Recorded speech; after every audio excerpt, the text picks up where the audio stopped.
Boys and girls, today we have a heavy hitter, an OG in the fragrance community, FragCom. This is a Titan fragrance. Many people clone it, but we're going to talk about the OG today. From the house of Parfums De Marly, we are going to be putting our nose on. Run that intro.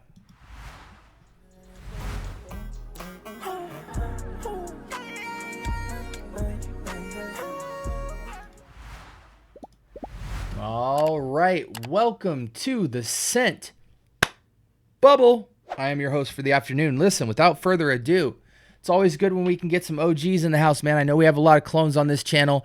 I speak about the clones because I've smelled 90% of the OGs. I like to give you all accuracy. You know what I'm saying?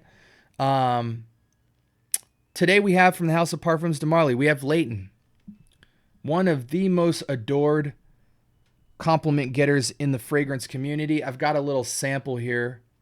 And we are going to lube up this test strip so I can give you guys the nitty gritty.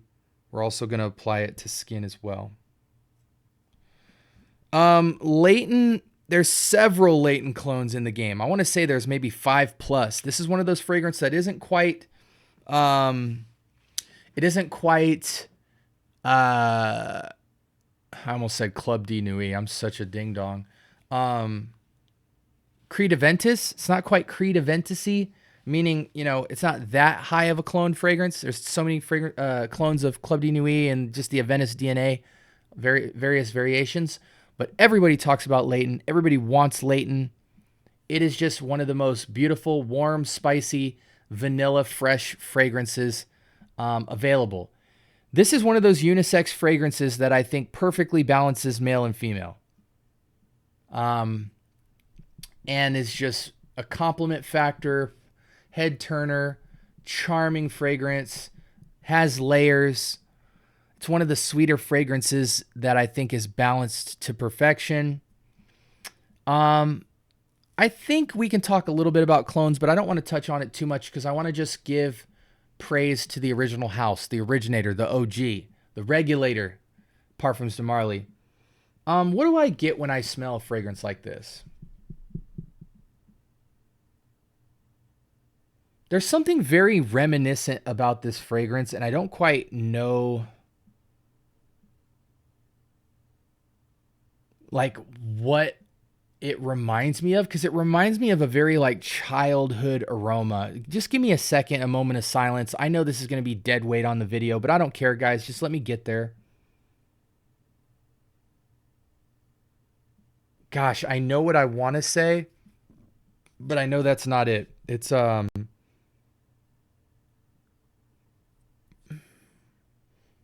it's going to come to me. Oh, thank God it came to me on the video, because I would have been pissed if I thought of this when I turned the video off. This almost smells like a fancier, more exotic take on cherry chapstick. You guys are going to hate me for saying that because Layton is such an expensive fragrance. But go get yourself some cherry chapstick, okay? Matter of fact, let's change screens here. I'm going to look it up. This cherry chapstick right here, Layton smells, put your nose to it, guys. Don't just judge what I'm saying. When you put your nose to this, it almost smells like a lighter, fresher, more exotic, more classy version of cherry chapstick. And I don't know about you guys, but that isn't actually a diss. You know what I'm saying? I think when I used to wear cherry chapstick as a kid, I loved the smell of cherry chapstick. Yeah, that's crazy. I never thought of that. You know, I've put my nose to Layton a lot, but, you know, we always got to have a classic Canon freeze frame, right? Randomly. Yeah, it does. It just smells like the most freshest, lightest take on a cherry chapstick with some spice, you know, because that cherry chapstick, it has a spiciness to it because it's chapstick. It's got this medicinal quality to it. But it's got this light cherryness to it, touch of vanilla for sweetness. It's subtly spicy. Let's go back to the window here and look at the pyramid. Apple up top, just the tiniest touch, less than 10%. Lavender, I do get the bitter back end of lavender, not the fresh sweetness from the lavender. Like if you're smelling purple lavender, it was crazy. I went to Maui one time and there was a lavender farm in Hawaii that I took my wife to, and they had so many species of plants. And they were a lavender farm as well. So they had all these different hybrids, Spanish lavender, English lavender, and standard purple lavender. And they were talking about how expensive it is to harvest that plant into an oil. And I remember getting really close to the purple lavender. And the way you kind of smell them is you go up to the bud of the lavender and you kind of squeeze the petals a little bit. And it kind of creates this oily residue that right when you first squeeze the lavender, you get more of kind of this touch of almost like light spice, but more bittery floral. That's what I get in this fragrance. Citrus and orange. I do get a touch of orange, but I'm going to tell you what I mostly get. I mostly get this geranium, violet leaf, jasmine mid. I get that very dominantly in this fragrance. And maybe it's the geranium coming off very cherry-like, because I know geranium can take on a few different vibes, but maybe the geranium apple lavender is what's pulling off this. But the freshness of it is certainly coming from violet and jasmine. Tiniest bit of vanilla, guys. Cardamom, pepper for spice on the base. Very light, very mild, maybe like 15% at the very most. Earthiness found in the sandalwood, the patchouli, and the guaiac wood. That's there too, very lightly. If I was to sum up this fragrance, I would say apple, geranium, and lavender is probably 60% of the fragrance. Then I would say about 20% maybe cardamom, and then another 20% with an even distribution between vanilla, orange, pepper, sandalwood, patchouli, guaiac wood. Okay. Oh, sorry. I take that back. Rewind me, guys. About 50% apple, lavender, geranium.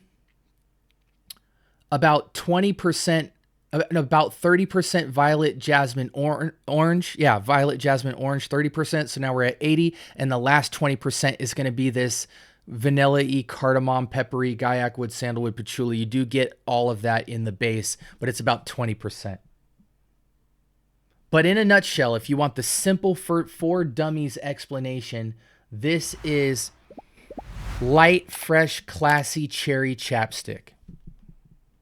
Not a lot of people are going to like that definition, but hey, this is my channel. I get to make the rules. I'm just being honest with you guys. Go get some cherry chapstick, get you a decant of Layton, not the clone, the real deal, and tell me if I'm off.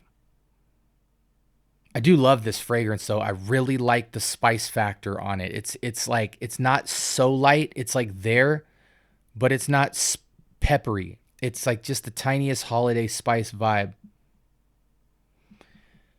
I think Layton is a any season, any reason fragrance. I think it'll take on different characters in high heat versus colder weathers.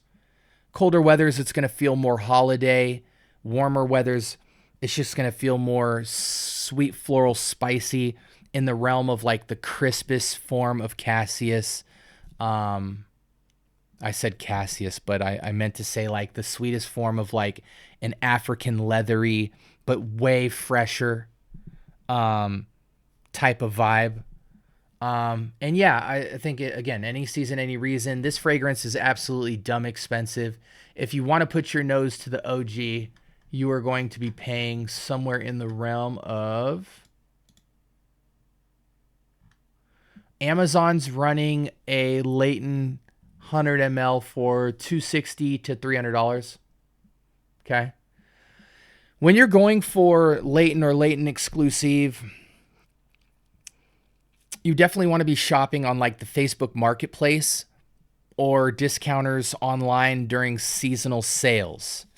There are a lot of people that will sell a fragrance, even though it's this popular. They just want to get their nose on it, or they decant it out and then they've got a majority of the juice left and they want some of their money back. So they're willing, you can find a Layton for, 150, 200 bucks-ish. I've even seen it as low as 100. Granted, juice was gone out of it, but yeah, I think everyone should have this DNA in their collection. It's almost this very It's almost this like bluty Chanel-y take on like an African leather Carlisle DNA. I'm taking you in a bunch of different facets. We mentioned chapstick, we mentioned sweet, we mentioned, some more DNA comparisons, but I think we're well rounded here. Um, I honestly think this fragrance is ageless. Any any season, any reason, ageless, expensive fragrance. The usual suspects for clones here are Detour Noir. I even believe that Al Haramain has a clone of Layton. There are several niche houses with Layton clones, but I know the most popular ones are going to be your Al Haramain, your Detour Noir exclusive. Who makes Detour Noir? Oh, Al Haramain. Okay. Al Haramain, I think, has two different instances of this fragrance. They have the exclusive, they have the classic OG, but I think they also have like a special edition clone.